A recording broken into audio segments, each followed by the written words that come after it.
Hey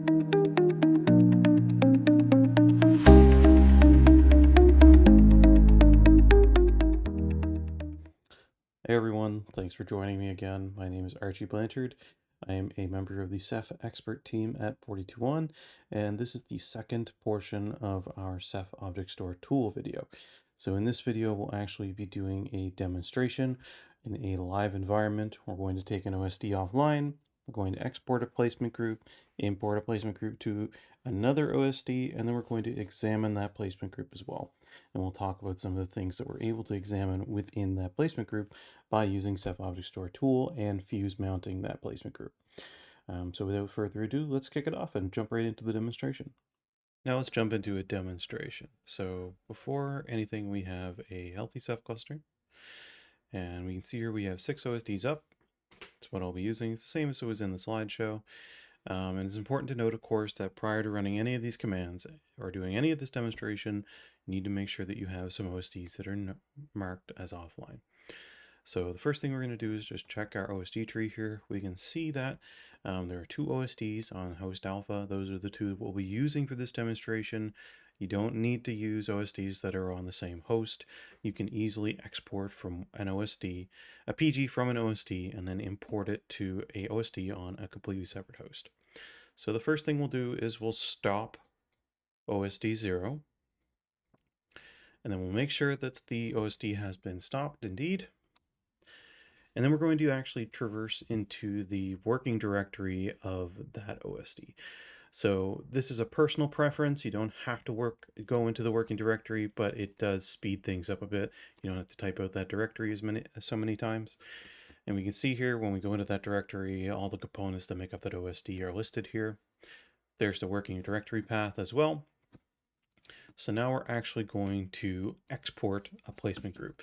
So the first thing we're going to do is we're going to list the placement groups within this OSD. So we'll do a Ceph object store tool / our dash data path and then a // and we can do the / because we're in that working directory of OSD 0. Then we'll tell it which operation we're using, which is list PGs, and we have our PGs listed here. And we'll just grab a random one. For the sake of demonstration, I just grabbed 2.63. And then we can actually export PG 2.63. So we'll clear it, and then Ceph object store tool data path // and then we can do an operation for exporting. We tell it the PG ID that we'll be exporting, in this case 2.63, and we'll then tell it where it's going to be stored. We're going to be putting this in a tar archive, so we just put it in the temporary directory, so /tmp/pg-2.63.tar. You can place it anywhere, of course, and then we run the command and we can see that the export has been successful. Perfect. So from here, we're going to verify that it has indeed exported, that we have that tar archive, and we're actually ready to import that PG to another OSD. However, we need to make sure that the target OSD is also offline. So we're going to stop that service as well. Okay, in this case, it's going to be OSD 2, and based off my personal preference, I'm going to be navigating to the OSD 2 working directory as well. Okay, and we see I'm in that directory, which is great. And then from here, we can actually import that placement group immediately. So we do a Ceph object store tool -- data path / as because we're in the OSD.2 directory, of course. We tell it we're going to be importing -- op import -- pgid 2.63.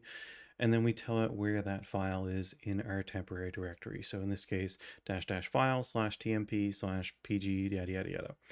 Then we can import, and just like that, it has been imported, and we can see that it's updating the epoch as well for our OSD map.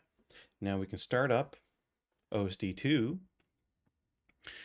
and then we're going to do a ceph pgls, and when we do a ceph pgls, we can grep for that specific PG to show that it has indeed been moved to that OSD.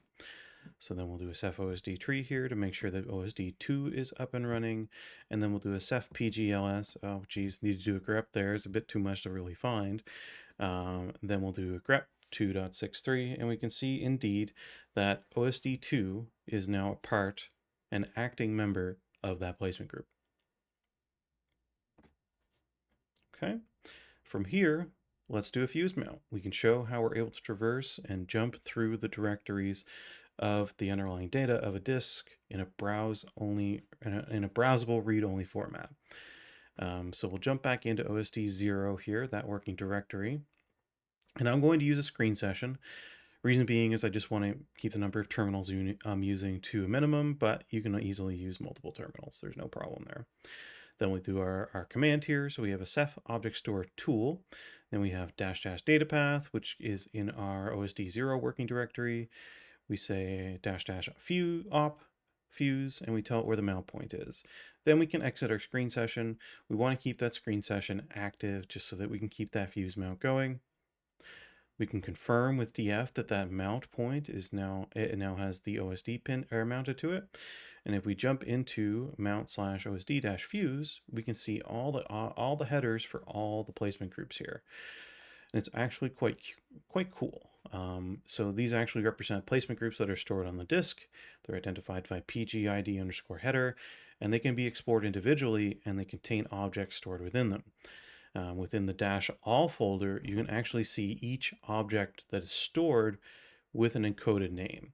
These represent real objects in the placement group, and they may contain metadata or even data fragments. You can use standard tools for traversal and examination here, such as cat, stat, ls, find, etc. And you can use this tool to allow you to verify if a placement group exists on an OSD, if specific objects are present within it, or if the metadata is intact. This information is invaluable for recovery scenarios in which the object placement may be a concern. Fuse bounding is a great read-only way of presenting the contents of a disk and poses no risk of causing corruption or getting in the way of cluster operations, since it bypasses the necessity of needing to communicate to a monitor, an OSD service, etc.